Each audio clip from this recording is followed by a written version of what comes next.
Em nome do Pai, do Filho e do Espírito Santo. Amém. Podem sentar-se. Queridos irmãos e irmãs, as lições, os textos, como sempre, belíssimos. A primeira leitura, avançamos ainda mais no capítulo 6. Continuamos o texto de ontem. Hoje, São Paulo inicia esse fragmento, essa perícope, esse texto, se desculpando por usar a linguagem daquela situação social, a escravidão. Ele diz, usa uma linguagem humana. Ele se desculpa, mas o que nós podemos dizer em resposta a São Paulo, que ele é muito feliz na sua exposição. Aliás, é inspirado, não é? É uma forma clássica e modelar para explanar a situação anterior do homem antes de Cristo e a sua situação a partir de agora, a escravidão. Ontem ele dizia não obedecer mais ao pecado, ser servo de Cristo, ser escravo da justiça. E hoje ele complementa ser escravo de Deus. Ser escravo de Deus. Uma linguagem cheia de simbolismo, né? Passa pela realidade militar, a situação, a questão social da escravidão. E no final ele diz, o pecado tem um preço, tem um salário. A paga do pecado é a morte.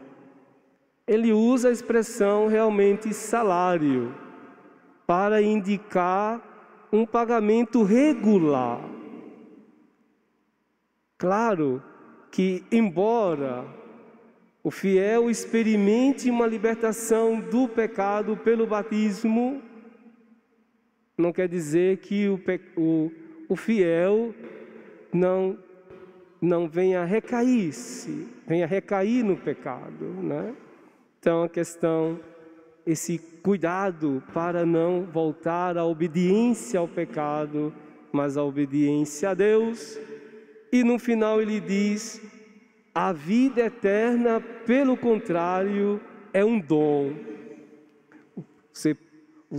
O pecado tem um salário, a morte, mas a vida eterna é um dom. Termina aí assim o versículo 23, nessa exposição sobre escravidão versus liberdade. O nosso salmo é o Salmo 1. O livro de Salmos não tem introdução. Então, o Salmo 1 serve como introdução.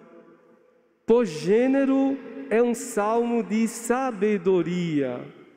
Começa com as beatitudes introdutórias, feliz, depois 2 símiles, 2 comparações.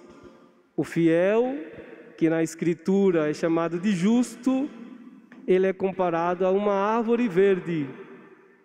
Aquele que é perverso, que vira as costas para Deus, o ímpio, o malvado, é comparado a uma palha seca, levada pelo vento, sem rumo, sem direção, sem destinação.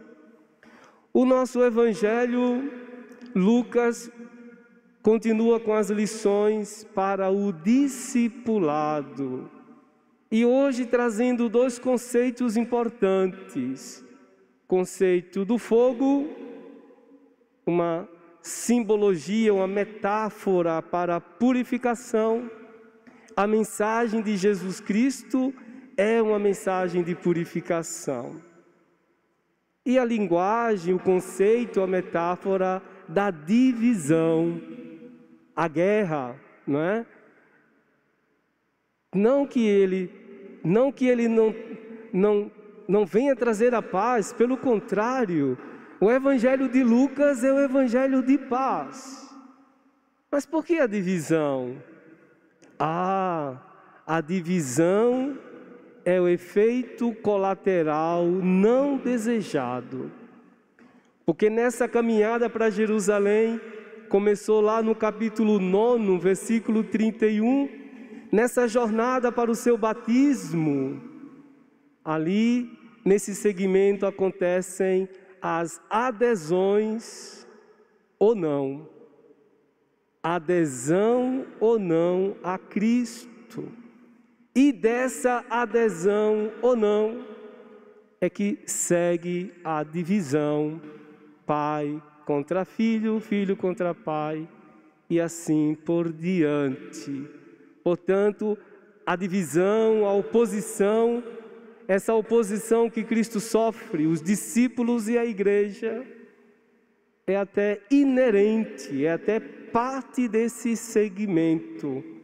Rezemos para que a paz chegue a cada coração humano e nos alegremos por esta libertação, essa condição nova que vivemos, vivendo esta beatitude e as exigências do seguimento ao Senhor, assim seja.